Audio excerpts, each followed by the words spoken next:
주님께서 여러분과 함께 요한이 전한 거룩한 복음입니다. 그때 예수님께서 말씀하셨다. 내가 진실로 진실로 너희에게 말한다. 양 우리에 들어갈 때에 문으로 들어가지 않고 다른 데로 넘어 들어가는 자는 도둑이며 강도다. 그러나 문으로 들어가는 이는 양들의 목자다. 문지기는 목자에게 문을 열어주고 양들은 그의 목소리를 알아듣는다. 그리고 목자는 자기 양들의 이름을 하나하나 불러 밖으로 데리고 나간다. 이렇게 자기 양들을 모두 밖으로 이끌어낸 다음 그는 앞장서 가고 양들은 그를 따른다. 양들이 그의 목소리를 알기 때문이다. 그러나 낯선 사람은 따르지 않고 오히려 피해 달아난다. 낯선 사람들의 목소리를 알지 못하기 때문이다. 예수님께서 그들에게 이 비유를 말씀하셨다. 그러나 그들은 예수님께서 자기들에게 이야기하시는 것이 무슨 뜻인지 깨닫지 못하였다. 예수님께서 다시 이르셨다. 내가 진실로 진실로 너희에게 말한다. 나는 양들의 문이다. 나보다 먼저 온 자들은 모두 도둑이며 강도다. 그래서 양들은 그의 말을 듣지 않았다. 나는 문이다. 누구든지 나를 통하여 들어오면 구원을 받고 또 드나들며 풀밭을 찾아 얻을 것이다. 도둑은 다만 훔치고 죽이고 멸망시키려고 올 뿐이다. 그러나 나는 양들이 생명을 얻고 또 얻어 넘치게 하려고 왔다. 주님의 말씀입니다.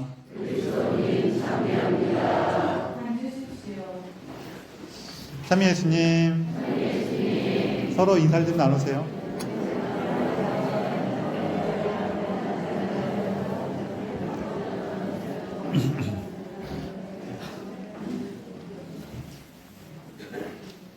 예전에 어떤 시골 마을에 우체부 아저씨가 편지를 나눠주면서 가고 있었어요.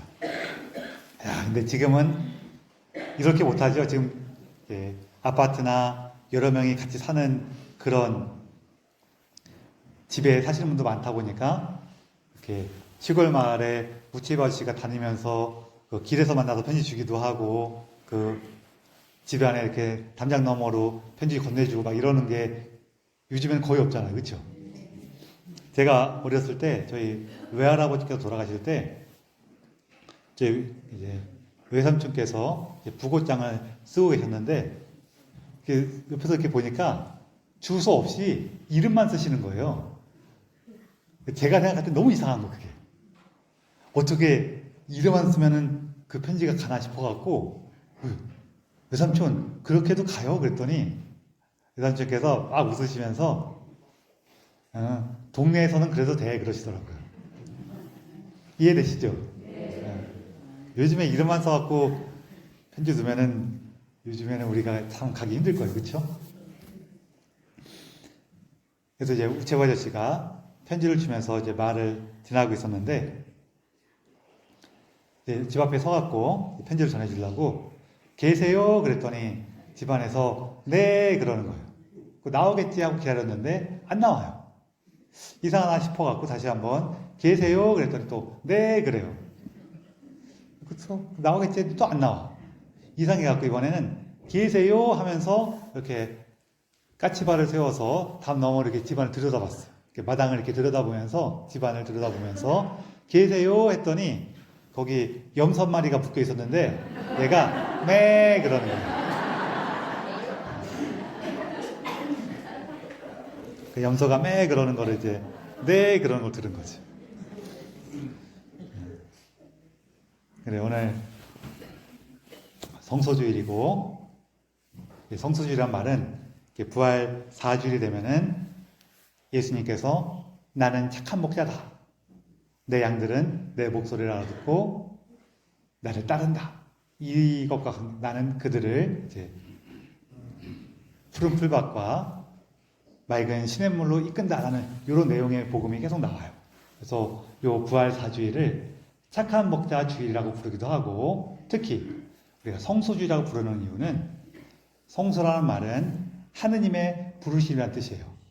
그래서 하느님의 부르심 안에서 특별한 모습으로 살아가는 사람들, 신부님이나 수녀님이나 혹은 그 지원자들, 성수자들을 이렇게 기억하면서 기도하는 날로 우리가 이렇게 보내고 있습니다. 그런데 좀 전에 말씀드린 것처럼 성소라는 것은 이제 거룩한 부르심이라는 뜻이에요. 하느님께서 부르신다는 건데, 이렇게 하느님께서 부르시는 사람은 신부님이나 수녀님이나 그런 또 지원자들만, 이런 사람들만 하느님께서 부르시는 건 아니죠? 네, 아니에요. 우리 모두를 하느님께서 부르신단 말이에요. 이렇게 세례를 통해서 신자로 부르시기도 하지만, 이것 말고도 우리 일상생활에서 많은 것들을 하느님이 불러요. 우리는 이제 자기 모습만 주로 보이고 생각하다 보니까, 내가 이렇게 했어, 내가 이렇게 했어 라고 할 수가 있는데요. 우리가 어떤 작은 거라도 무언가 좋은 것을 기억하고 그것을 위해서 움직일 수 있는 것은 하느님께서 불러주셨기 때문이에요.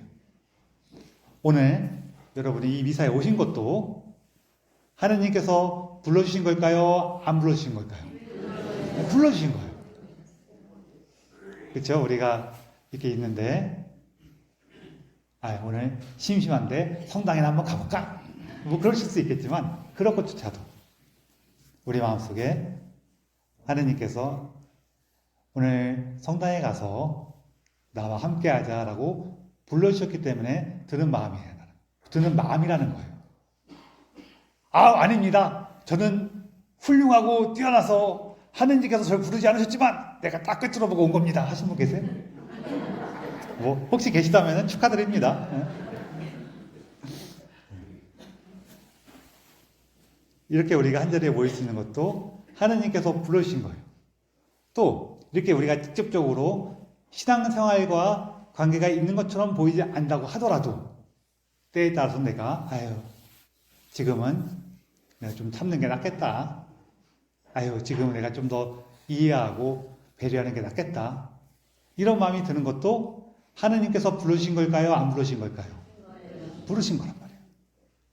우리 사역에서 여러 사람 만나거나 조금 이렇게 뭔가 어려운 상황에서 이 일이 왜 이렇게 됐지?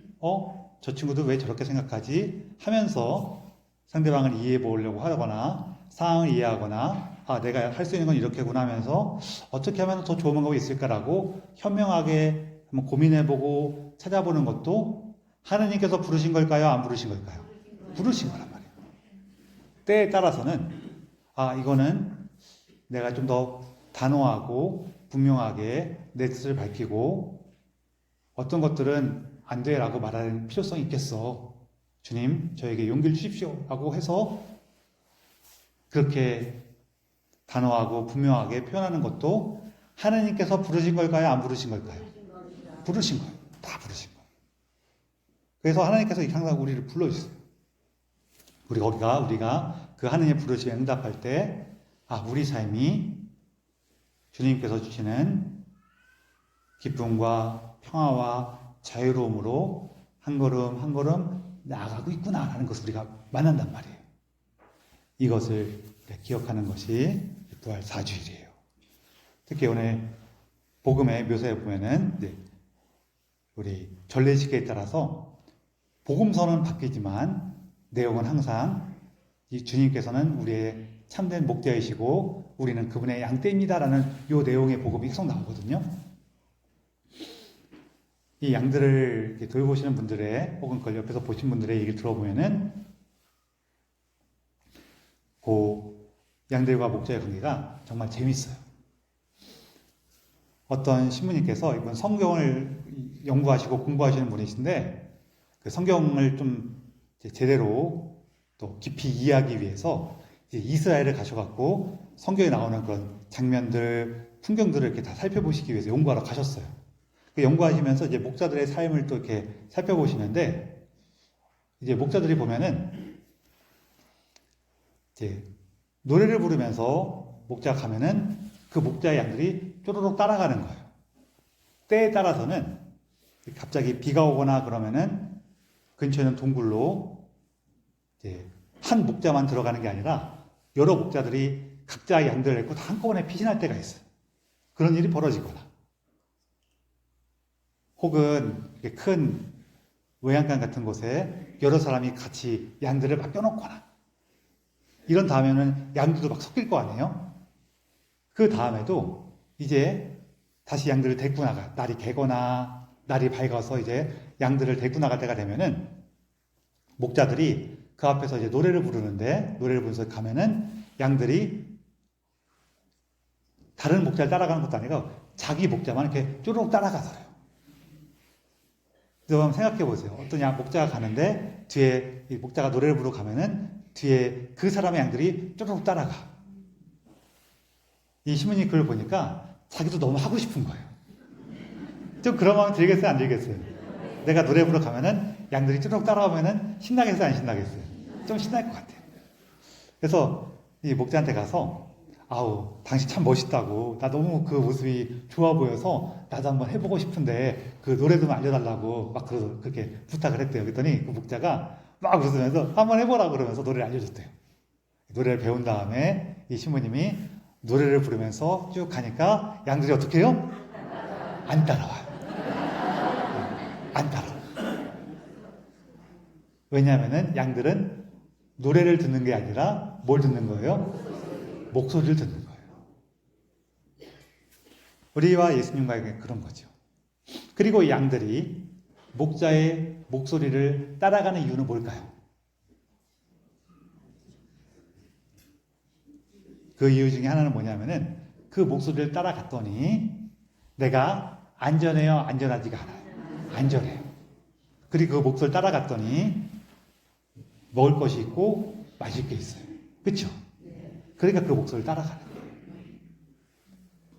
우리도 예수님의 목소리를 따라갈 때 우리 삶에 참된 기쁨이 있고 평화가 있고 자유로움이 있다는 것을 알긴 알아요. 그리고 우리가 그 목소리를 듣고 따라가기도 해요. 그렇죠? 야, 난 한 번도 안 따라갑니다 하신 분 있어요? 네. 안 따라가신 분들은 여기 있을 수가 없기 때문에 우리가 그 목소리를 알아듣고 따라가긴 해요. 근데 안타깝게도 항상 따라가는 건 아니에요. 저도 그래요. 항상 따라가는 건 아니에요. 왜 그럴까요? 이거 어떤 또 다른 신부님께서, 이분 아마 미국 분이었던 것 같아요. 이 신부님께서 자기가 어렸을 때 있었던 일을 말씀해 주셨는데 글로 남겨놓은 걸 저는 읽은 거죠. 말씀해 주셨는데 뭐라고 했냐면은 이분이 어렸을 때 이렇게 집에서 농장을 했대요. 한쪽에서는 이렇게 작물들도 기르고 한쪽에서는 이렇게 동물도 키우고 한 거죠. 어느 날 창고에 불이 났대요. 불이 나갖고 집안에 있는 어른들은 다 가서 그 불을 끄는데 막 이렇게 하고 어린애들은 외양간에서 그 창고랑 가까운 외양간에 있던 양들이나 이런 그때 양들이었어요. 양들을 이렇게 다 몰아서 딴 곳으로 이렇게 보내려고 이렇게 하고 있었던 거예요. 여기서 말하는 애들은 막 5살, 6살짜리 이런 애들 얘기하는 건 아니에요. 그래서 좀 큰 애들 얘기하는 거예요. 이렇게 하는데 이 양들은 평소에도 이 아이들이 돌봤기 때문에 아이들을 목소리를 알아요. 그 아이들을 부르면 오긴 오는데 이 양들을 이제 불이 났으니까 한쪽으로 이렇게 몰아놓으면은 거기 가만히 있지 않고 자꾸 그 불 붙은 창고 쪽으로 가는 거예요. 왜냐면은 그 창고 안에 깻묵이 잔뜩 쌓여 있었어요. 불이 나니까 어떻게 되겠어요? 그 깻묵들이 타는 냄새가 어때요? 고소한 거예요. 고소한 그 냄새를 맡고 이 양들이 그 깻묵 먹으려고 그 불 붙은 창고 쪽으로 가는 거예요. 근데 불 속에까지는 들어가지 않는다고 하더라도 이 양들은 너무 더운 곳에 오래 있으면은 애들이 탈진해서 죽을 수가 있어요. 그래갖고 양들을 이렇게 그 불에 가까이 가지 못하게 끌어다 놓으면은 어떻게 해요? 또 가. 그리고 한 녀석을 끌어놓으면은 그 사이에 딴 놈이 가 있어. 그래서 얼른 가서 또 걔를 끌어놓으면 어떻게 해요? 아까 걔가 가 있어, 이제는. 계속 그러는 거예요. 그러면 여러분, 저기, 이렇게 생각할 수 있잖아요. 아이, 그거를 그냥 끌어놓으면 어떻게 가서 거기다 묶어놓던지 막아놓던지 했어야지 라고 생각할 수 있지만, 우리 발등에 불을 써줄 만큼 급한 일이 닥치면은 그거 할 틈이 있어요, 없어요? 이거 아마 이 손 잡고 저 손 잡고 이래야지 정신이 없단 말이에요. 잠깐 묶어놓을 틈조차 없는 거예요.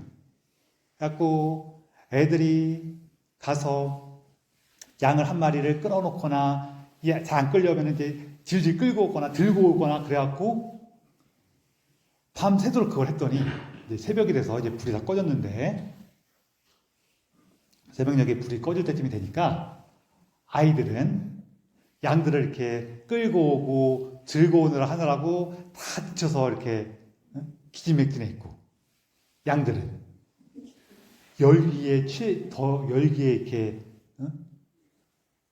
뭐라 그래요? 취해있나 그런가? 열기에 이렇게 뭐 알죠? 열기에 이렇게 항상 가까이 가갖고 다 이게 기진맥진했고 다 이제 탈진해 드는 거예요. 이 양들이 거기 가면은 위험하고 안 되고 또 목자들이 자기를 부르는 걸 알면서도 왜 거기에 갔어요? 그래요. 뭐 좀 먹을 거 있는가 싶어가지고 그 깻묵 좀 집어먹으려고 갔던 거예요. 우리도 예수님의 목소리를 알아듣고 그분 말씀 안에 우리 삶이 있다는 걸 아는데 그럼에도 불구하고 잘 따르지 못할 때가 종종 있어요. 왜 그런 거예요? 그 부시래기 좀 주워 먹으려고, 그렇죠? 그 깻묵 좀 집어 먹으려고. 그렇다는 거예요. 또 우리 삶에 있는 그게 뭐냐? 이렇게 내가 좋아하는 만난 것들, 내가 좋아하는 거. 아, 이거 이렇게 했으면 너무 좋을 것 같아. 이렇게 했을 때 안 돼, 이익이 될 것 같아. 이렇게 했을 때 내가 너무 좋을 것 같아라는 그런 것들이 이제 강해지면 이제 애착이 되는데 그런 애착이 있는 것들. 또 어떤 게 있냐면요. 지나친 두려움. 이렇게 되면은 뭔가 너무 두려울 것 같아. 뭐가 이게 큰일 날 것 같아. 하는 그런 두려움들. 두려움들, 뭐 애착도 그렇지만 두려움도 그렇고, 이제 그 안에는 다 우리가 살아왔던 상처랑 관계 있는 것들도 많이 있어요. 그리고 또 뭐 여러 가지가 있겠지만 그 중에서 지나친 압박감. 우리가 반드시 이렇게 해야도 안 돼. 내가 이거 안 하면 큰일 날 것 같아. 뭐 두 번째하고 연결되기도 하고 이렇게 해야만 돼. 이렇게 해야지만 우리가 저기 갈 수 있을 것 같아. 그런 어떤 애착. 이렇게 애착이나 두려움들하고 연결되는 그런 너무 지나친 압박감. 이런 것들이 우리가 예수님의 목소리를 알아듣고 따라가는 것을 방해한다는 말이에요. 이때 우리가 기억하면 좋은 거, 우리에게 중요한 거. 그건 뭐냐면 첫 번째로는 내가 이런 나의 애착이나 두려움이나 압박감에 의해서 움직일 때보다 예수님의 목소리를 듣고 따라갔을 때 거기에 참된 생명이 있더라. 참된 기쁨이 있고 참된 평화가 있고 참된 자유가 있더라. 그걸 좀 더 기억하는 거. 그리고 이제 내가 할 수 있는 것 중에서 우리가 예수님의 목소리를 알아듣기 위해서 할 수 있는 게 뭐가 있냐면은 사실은 기도하는 게 있어요. 우리가 예수님의 목소리를 알아들어야 되는데 이 목소리를 방해하는 게 너무 많아요. 아까 좀 전에 얘기했던 애착이나 두려움이나 이런 압박감들. 또 오늘날에는 이 세상 안에서 있는 좀 더 자극적이고 즉각적인 여러 가지가 있어요. 그게 나쁜 건 아닌데 이제 그것만 먹으면 이제 골치가 아픈 거예요. 우리도 어때요? 가끔 조금 이렇게 자극적인 음식들 먹는 것도 가끔씩 먹으면 생활에 뭔가 이렇게 딱 이렇게 뭐랄까요? 근데 활력소가 되질 수가 있어. 근데 그 자극적인 것을 맨날 먹으면 어떻게 돼요? 병 걸리고 몸도 안 좋아지고 다른 건 못 먹게 돼요. 요즘에 학교에서 재밌는 얘기가 있는데 학교 선생님들이 그런다는 거예요. 요즘에 수업 때 집중 잘하고 자기 통제 잘하고 학습 효과가 좋은 친구들은 보통 게임을 하거나 만화를 보거나 애니메이션을 본대요. 여러분 이렇게 들으면은 그러니까 무슨 얘기냐면은 집중 잘하고 선생님 말 잘 듣고 공부 잘하는 애들은 게임하거나 만화 보거나 애니메이션 본다는 거예요. 여기 조금 연세 드신 분들은 이상해요, 안 이상해요? 좀 이상하죠? 옛날에는 공부 못하는 애들이 그런 거 한다고 같은데 이런 마음 드실 것 같아요. 그래갖고 이제 사람들이 물어보는 거예요. 그럼 선생님 집중 잘 못하고 자기 통제 안 되고 그러니까 집중 잘 못하고 산만하고 공부 못하는 애들, 학습력 떨어지는 애들은 뭐예요? 그랬더니 쇼츠나 릴스를 본대. 짧은 영상, 쇼츠라고 이제 한 몇십 초짜리 이렇게 짝짝 나오는 거 있거든요. 그걸 본다는 거예요. 이해가 딱 되죠? 이게 어떤 상황인지.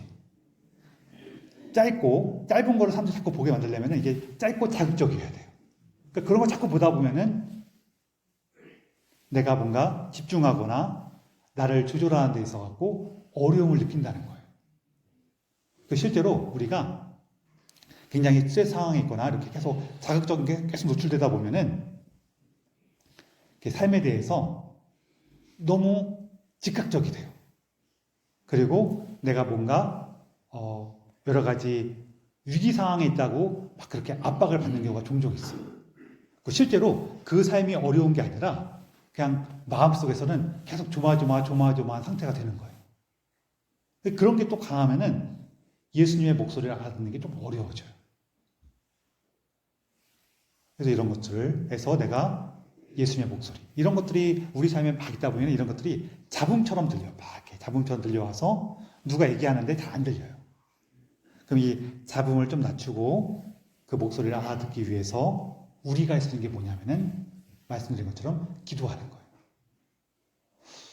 원래는 명상하는 것이 큰 도움이 되는데 여러분 명상해 보세요 그러면은요 되게 어려우실 거예요. 왜냐면은 익숙하지가 않아서. 명상하는 거 그래도 제법 훈련이 필요하거든요. 근데 우리는 아주 자연스럽게 우리 삶을 명상으로 이끌어서 내 삶을 정돈하고 나를 마주하고 하느님의 목소리에 귀를 기울일 수 있는 좋은 도구가 있다는 거예요. 그게 뭐예요? 기도하는 거예요. 특별히 성취조배하거나 묵주기도하거나 성경 묵상하는 것들. 해보면은 내 삶이 이거 딱 한 번 기도했다 갖고 삶이 확 바뀌냐? 그러신 분이 간혹 계신데 좀 드물고요. 혹시 그러신 분이 계시다면은 부럽습니다. 보통은 이제 우리가 꾸준히 기도하다 보면은 어느 순간에 내 삶이 변화되어 있는 걸 느끼게 돼요. 제가 지금 기도에 대해서 말씀드리는 거는 여러분 기도를 하셔야 됩니다. 기도하지 않으면 구원받을 수가 없습니다. 라고 말씀드리는 게 아니에요. 기도하면은 이처럼 우리가 하느님께서 주시는 구원을 충만히 누릴 수 있게 됩니다. 너무 좋겠죠? 라고 꼬시는 거예요. 못하시는 분들은 그 어려움 속에 계속 있어야 되니까 얼마나 힘들겠어요. 그리고 이러신 분들이 계셔요. 아니 신부님 제가 일하고 좀 집안일하고 잠자기도 바쁜데 기도할 틈이 어디 있어요? 이러시는 분 계시거든요. 네, 해보세요. 이게 정말로 물리적으로 시간이 너무 꽉 차갖고 아무것도 못하시는 분들은 그분 말씀이 맞아요. 그분은 쉬는 시간 있으면 무조건 자야 돼요. 누가 있냐면은 그렇게 풀타임으로 거의 과로 상태로 계속 일하시는 의사라든지 이런 분들이 계시거든요. 정말 비상 걸릴 때 소방관들이라든지 이런 분들 계세요. 그런 분들은 쉬는 시간에 있으면 무조건 자야 돼요. 근데 많은 분들이 어떠냐면은 정말로 물리적으로 바빠서 바쁜 게 아니라 마음이 바빠요. 그런 분들한테는 특히 기도하시잖아요. 그럼 내 삶에 그 잡다한 시간들이 줄어들어요. 그래서 기도를 하면은 오히려 삶의 여유가 생겨요. 그래서 여러분, 기도하면은 우리가 내 삶을 정돈하고 내 삶에는 여러 가지 잡음들 안에서 예수님의 목소리를 알아듣기가 더 쉬워지고 힘이 나요. 그리고 제가 처음에 얘기하는 게 하나가 있는데 그게 뭐냐면은 우리가 예수님의 목소리를 따라가는 거는 그 목소리를 따라갔을 때 좋은 것이 있기 때문이기도 하지만 하나가 또 있어요. 그 목소리를 내가 자주 듣고 익숙해졌기 때문이에요. 기도라는 것은 그 안에서 예수님의 목소리에 익숙해질 수가 있어요. 그리고 그 안에서 내 삶이 정돈되기 때문에 오히려 더 큰 여유와 힘을 얻을 수도 있습니다. 그래서 여러분, 주님께서 주시는 그 생명의 길로, 그분께서 우리에게 주시고자 하시는 이 풍성한 생명으로 그분의 목소리에 귀를 기울이셔서 한 걸음 한 걸음 나아가서 우리가 그분과 함께 할 수 있는 은총을 청하며 이 비사를 봉헌합시다.